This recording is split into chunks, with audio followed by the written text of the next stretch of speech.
Oke, terima kasih Bang Ridwan. Ini menjadi bagian yang menarik menurut saya.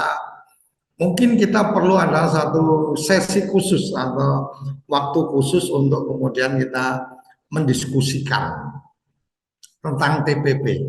Karena menurut hemat kami, tenaga pendamping profesional ini memang dalam konteks ini harus jelas penugasannya, mendampinginya apa, kemudian sampai di batas mana dan seterusnya.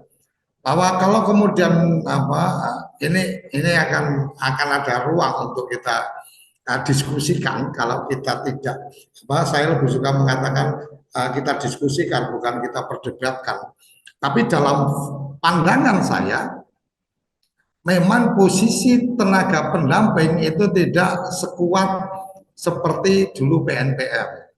Kenapa? Karena saya pada saat mulai mendampingi teman-teman di desa itu dari 2005, saya mendengar dan merasakan betul tentang program PNPM ini sepertinya tidak pernah melibatkan desa, sehingga mereka merasa bahwa dia bisa melakukan pemberdayaan masyarakat bahkan tanpa pemerintah desa sekalipun. Ini bagian yang ternyata itu benar ketika saya bertemu dengan penggagas atau konseptornya PNPM.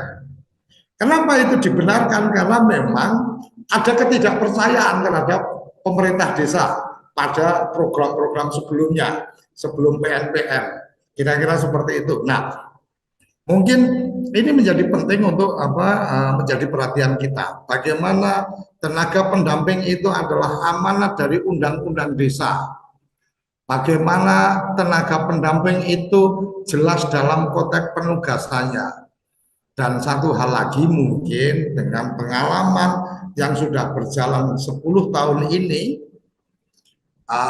belum ada 10 tahun ya, karena baru mulai 2015 ya.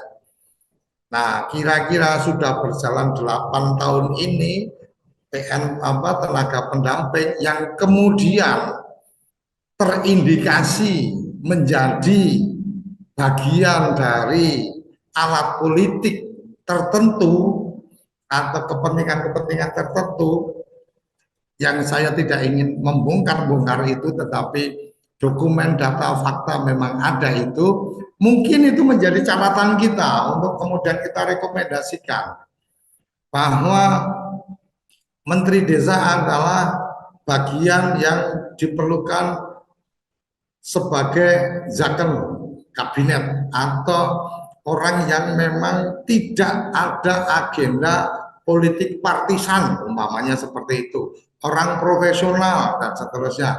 Mungkin itu bisa menjadi bagian-bagian yang kita bisa dorong, atau setidaknya adalah ada satu fakta integritas bahwa ketika menjadi menteri maka jaringan-jaringan tenaga pendamping, tenaga